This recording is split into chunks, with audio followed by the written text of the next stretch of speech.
Welcome back to Chess Dog, and I have to say it's nice to cover a Firouzja game after all of that Hans Niemann drama. It feels sort of calm. Let's just enjoy some nice chess. This game comes from the Super United Blitz.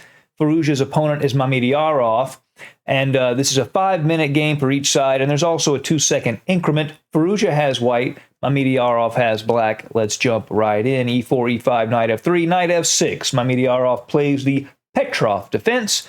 Knight takes pawn, d6, knight f3, knight e4, d4, d5. This is all basic theory. Bishop to d3, bishop to e7. Castles, bishop to f5. You can see black is supporting his knight on e4. Rook to e1. White wants to put pressure against that knight, of course. Knight to c6, knight b to d2. c4 is also a perfectly playable move. Knight b to d2. Knight takes, queen takes. He can take with the bishop, but the problem is after bishop takes bishop, he gets these doubled pawns. As it turns out, you can actually probably play with those pawns, but he decides not to do that, of course. Queen to d2, bishop tucks back to g6. He could take on d3, but after this position, you know, it's a game. It's a game. He decides to just tuck back on g6. And Firouzja plays bishop to b5, avoiding the exchange of bishops. And I think he just doesn't want to open up the h-file here, was his only real concern. So bishop to b5, castles, bishop takes knight, pawn takes c6, and Firouzja has created a structural imbalance. He's given black the two bishops, but in exchange, he's created quite a few pawn weaknesses that he can work on, and also a weak c5 square. So he immediately plays queen to c3, aiming at that c6 weakness. Now, Mamedyarov ignores that and just plays bishop to d6. If he tries to defend c6, it's quite difficult. If he plays queen to d7, knight to e5 comes in, hits the queen and hits c6. And if queen to d6, then bishop to f4. It looks like the bishop is hanging, and it is, but after queen takes bishop, rook would take black's bishop on e7 and be in a good position. So Mamedyarov often says, instead, I'll just let him take the c6 pawn, and I'm going to aim my pieces at white's king. Queen takes c6, bishop to e4, continuing the theme of aiming his pieces towards the king side. Knight to g5, Firouzja threatens to grab that bishop at e4, take it off the board. Now queen to f6 sets up a really dirty trick. If here Firouzja were to take that bishop on e4, then he does not retake the knight. Instead, black would play bishop takes h2 check. And after king takes, he'd win the queen. That's a discovery against the queen. So Firouzja just avoids that by moving the queen back to c3, just gets out of that line of attack. The bishop comes back to g6 and bishop to d2. That's an odd place for a bishop, but where else? You know, he doesn't want to block the e-file. It would get captured on f4. Rook a to b8, putting pressure down the b file. Maybe the bishop can go to b4. Firouzja stops that with a3. h6 kicks the knight back, knight to f3, and now the bishop goes back to e4. Says, I want to stay here. I don't want to go. I'm going to place myself right back there. And Firouzja plays knight to e5. This is a very busy, very slippery knight. It's moving all over the board, but he doesn't want black to be able to take on f3 and create pawn weaknesses. So he plays knight to e5. But now bishop takes e5, pawn takes e5, and Mamedyarov plays queen to g6. This is a double attack. He's attacking the g2 pawn, threatening mate in 1, and also attacking the c2 pawn. He's about to recover his pawn. f3 is played to avoid the mate. Bishop takes c2, and now b4. Firouzja wants to fix this weakness on the c-file. He wants to move the b pawn out of the target of the rook, and he wants to control these key dark squares on c5 and d4. Rook f to c8 to defend the pawn. Bishop to e3 attacks the a7 pawn, so the pawn moves up. Now rook a to c1 attacks the bishop. Bishop goes to a4, bishop to d4, and c6. So the bishop on a4 defends the pawn so that this rook at c8 can be free to roam.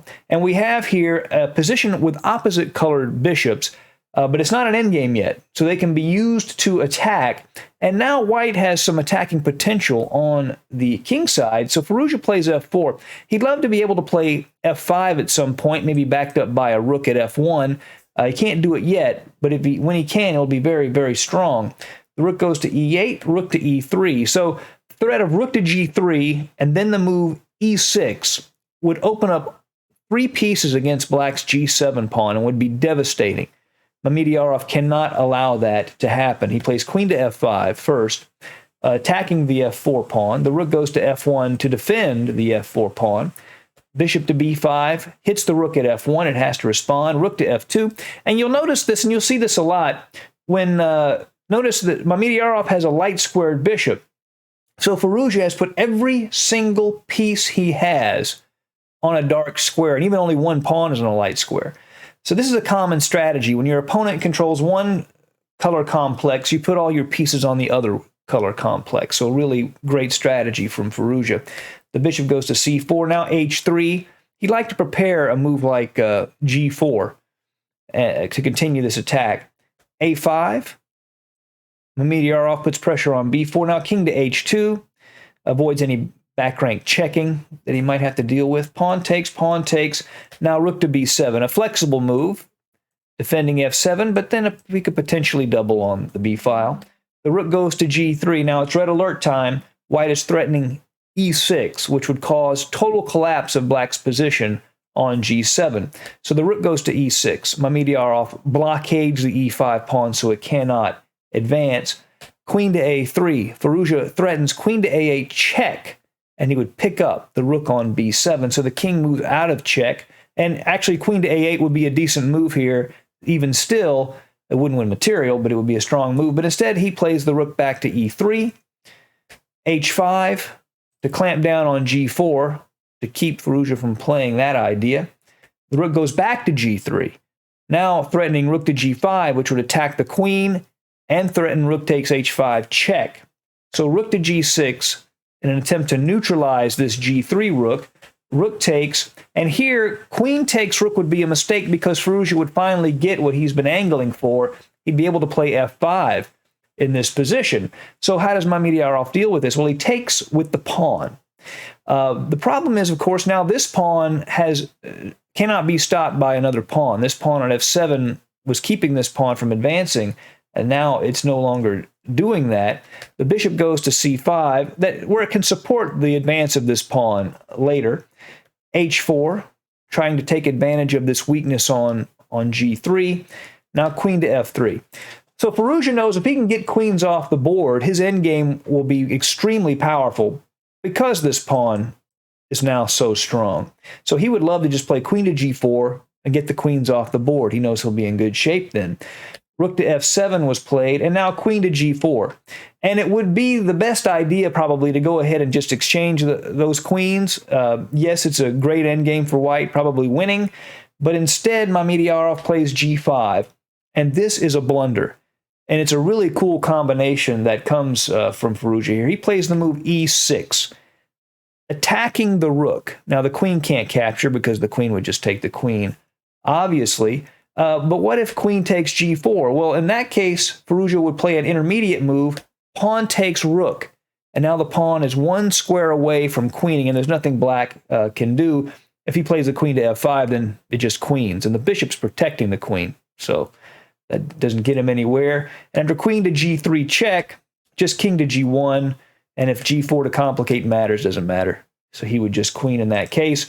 So instead, Mamedyarov plays rook to f6 to try to get behind the passer. But after queen to f5 check, black resigned. And the reason he resigns is after rook takes queen, e7, and there's nothing he can do to stop it. The rook can't get to this square because this pawn stops it, and then this pawn controls the f8 square, and the pawn cannot be stopped. If you enjoyed this game of Alireza Firouzja, be sure to check out this game here. Another really brilliant game from Alireza. I think you'll enjoy it. Goodbye.